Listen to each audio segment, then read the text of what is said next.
ಅಂತ ಹೇಳಿದ್ರೆ ಹೇಗೆ ದೇವರನ್ನು ಭಜಿಸುವುದು, ದೇವರನ್ನು ಸ್ತುತಿಸುವುದು. ಇನ್ನೊಬ್ಬನು ಹಿಂದಿನ ಯುಗದಲ್ಲಿ ಕೆಟ್ಟ ಕಾರ್ಯವನ್ನು ಮಾಡಿದವನು, ಅವನು ಮುಂದಿನ ಯುಗದಲ್ಲಿ ಒಳ್ಳೆಯ ಕಾರ್ಯವನ್ನು ಮಾಡಿದವನು ಇರ್ತಾನೆ. ಆದರೆ ಹಿಂದಿನ ಕಾಲದಲ್ಲಿ ಒಳ್ಳೆ ಕಾರ್ಯವನ್ನು ಮಾಡಿ ಮುಂದಿನದಲ್ಲಿ ಕಿಂಚಿತ್ತು ಒಳ್ಳೆ ಕಾರ್ಯವನ್ನು ಮಾಡಿ ನಾನು ಪುಣ್ಯವನ್ನು ಸಂಪಾದಿಸಬೇಕು ಎನ್ನುವ ಹಾಗೆ ತಿಳಿದವನು ಇರ್ತಾನೆ. ಆದರೆ ಮಾರ್ಗದಲ್ಲಿ ಹೋಗುವಂತಹ ಸಂದರ್ಭದಲ್ಲಿ ಅವನು ಯಾವ ಕಾರ್ಯವನ್ನು ಮಾಡುತ್ತಾನೆ, ಮುಂದೆ ಹೋಗುವಾಗ ಅವನು ಕಲ್ಲಿಗೆ ಎಡವಿ ಬೀಳುತ್ತಾನೆ. ಅಷ್ಟೇ ಅಲ್ಲದೆ ಇನ್ನೊಬ್ಬ ಹೇಗೆ ಬಂಗಾರದ ಸೂಜಿ ಒಂದು ಅವನ ಕಾಲಿಗೆ ಚುಚ್ಚಿ ಬೀಳುತ್ತಾನೆ. ಆ ಬಂಗಾರದ ಸೂಜಿ ಚುಚ್ಚಿದವನು ಏನು ಹೇಳ್ತಾನೆ, ದೇವ ನನಗೆ ಈ ರೀತಿಯಂತ ನೋವನ್ನು ಕೊಟ್ಟಿದ್ದೀಯಲ್ಲ ಎನ್ನುವ ಹಾಗೆ ದೇವರು ಒಲಿದ ಪ್ರತ್ಯಕ್ಷನಾಗಿ ಹೇಳುವಂತ ಮಾತೇನು, ಏನು ಬಂಗಾರದ ಸೂಜಿ ಚುಚ್ಚಿ ನಿನಗೆ ಯಾಕೆ ಈ ರೀತಿ ನೋವಾಗಿದೆ, ಹಿಂದಿನ ಜನ್ಮದಲ್ಲಿ ನೀನು ಮಾಡಿದಂತಹ ಕಾರ್ಯ ಪುಣ್ಯವಾದ ಕಾರ್ಯವನ್ನು ಮಾಡಿದ್ದೀಯ, ಆ ಕಾರಣದಿಂದಾಗಿ ನಿನಗೆ ಚಿಕ್ಕದಾದ ನೋವನ್ನು ಕೊಟ್ಟಿದ್ದೇನೆ ಎನ್ನುವ ಹಾಗೆ ದೊಡ್ಡದಾದ ನೋವನ್ನು ಅನುಭವಿಸಿದವನು, ಪೂಜೆಯನ್ನು ಸಲ್ಲಿಸಿದವನಿಗೆ ದೊಡ್ಡದಾಗಿಯೇ ನೋವು ಆಗಿರುತ್ತದೆ. ಆ ನೋವು ಯಾಕೆ ಕೊಟ್ಟಿದ್ದಾನೆ, ಹಿಂದಿನ ಜನ್ಮದಲ್ಲಿ ಕೆಟ್ಟ ಕಾರ್ಯವನ್ನೇ ಮಾಡಿದವನು ಈ ಜನ್ಮದಲ್ಲಿ ಕಿಂಚಿತ್ ಪುಣ್ಯವನ್ನು ಸಂಪಾದಿಸಿದವನಿದ್ದಾನೆ.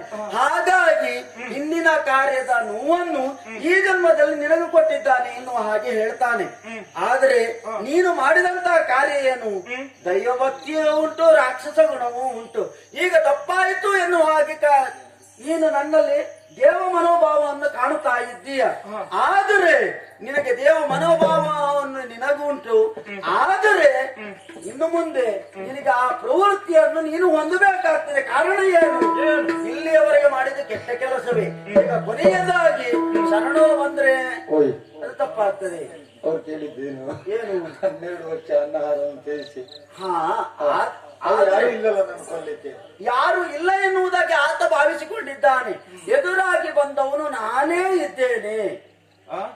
12 ವರ್ಷ ವನವಾಸವನ್ನು ಕೈಗೊಂಡಿದ್ದೀರಿ.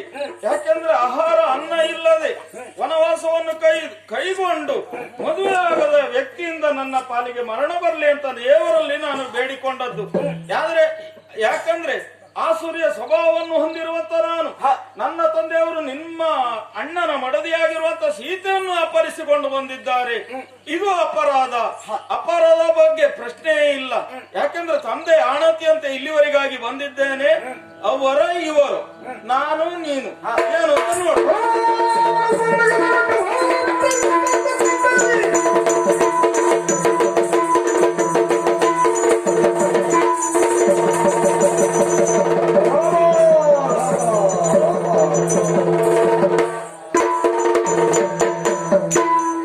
ಅಣ್ಣನ ಆದೇಶದಂತೆ ಇಷ್ಟೆಲ್ಲ ಕಾರ್ಯವನ್ನು ಮಾಡಿ ಮುಗಿಸದವನಿದ್ದೇನೆ. ಮುಂದಿನ ಕಾರ್ಯ ಏನು ಎನ್ನುವುದಾಗಿ ಅಣ್ಣನಿಂದಲೇ ಆಣತಿಯನ್ನು ಪಡೆಯುತ್ತೇನಂತೆ.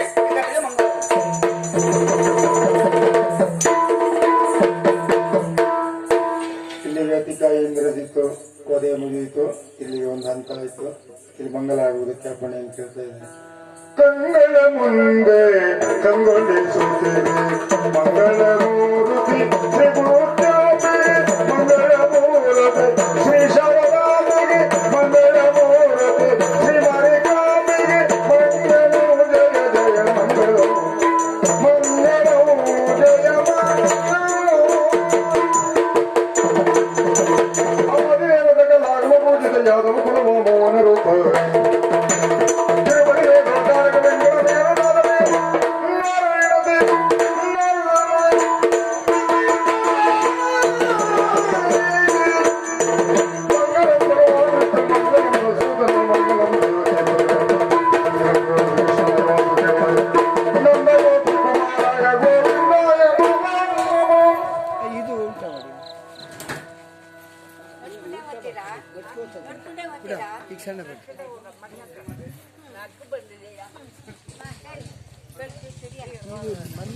ಜೊತೆಗೆ ಇದೆ ತೆಗ್ದಿಲ್ಲ.